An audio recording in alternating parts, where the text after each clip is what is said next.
Respects and condolences to our brave hearts that we lost in Pulwama, and to those brave hearts that protect our borders during this present tension in our country. Members in the dais, distinguished members in the audience, the distinguished award winners, ladies and gentlemen, thank you so much for having me here this afternoon, Dr. Mehta.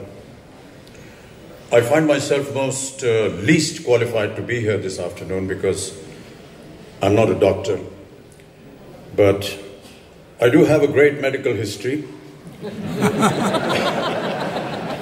And that could have been one of the reasons why I'm here.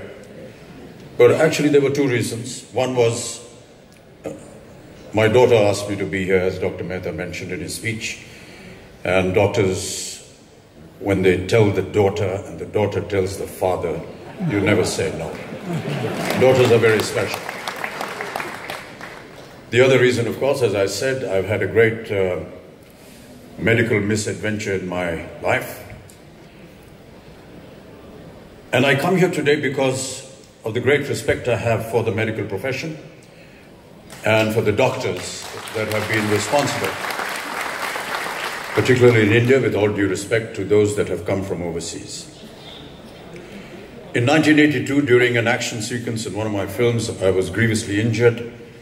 There was an intestinal rupture, which, due to certain circumstances, developed into peritonitis.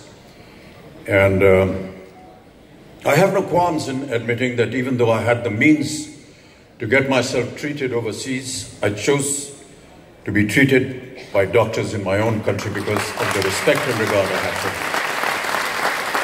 them. And it is because of their treatment and their care for me that I stand in front of you today. That was just one of the adventures that I had. Subsequently, there have been many: myasthenia gravis, tuberculosis, hepatitis B, diverticulitis. I'm running out of all the different adventures that I've had to face in my life.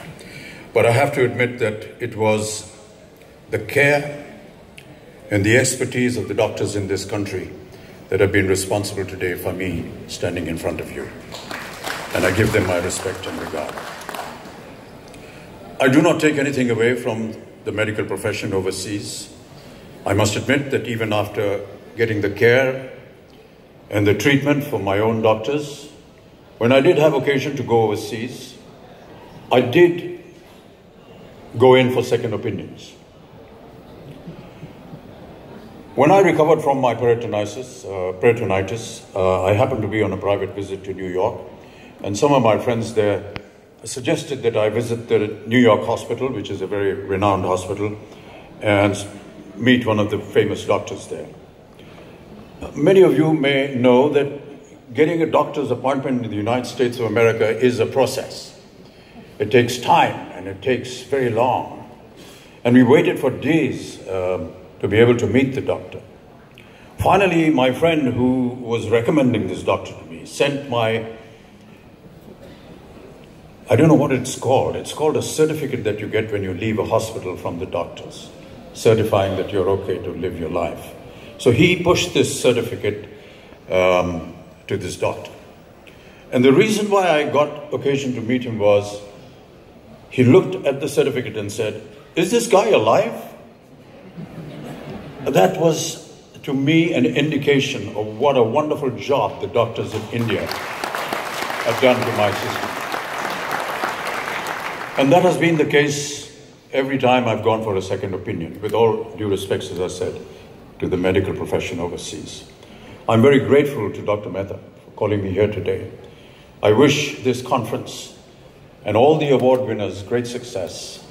May all the youngsters that represent the medical profession in our country be inspired by these wonderful dignitaries who have created such a great atmosphere of expertise in their lives. May you be inspired, may you do well for this nation, and may never anyone ever have to go through what I did in any kind of hospitalization. Thank you so much, Dr. Mehta, for having me here. It's been a great honor, and a great honor to meet all these wonderful dignitaries. Thank you.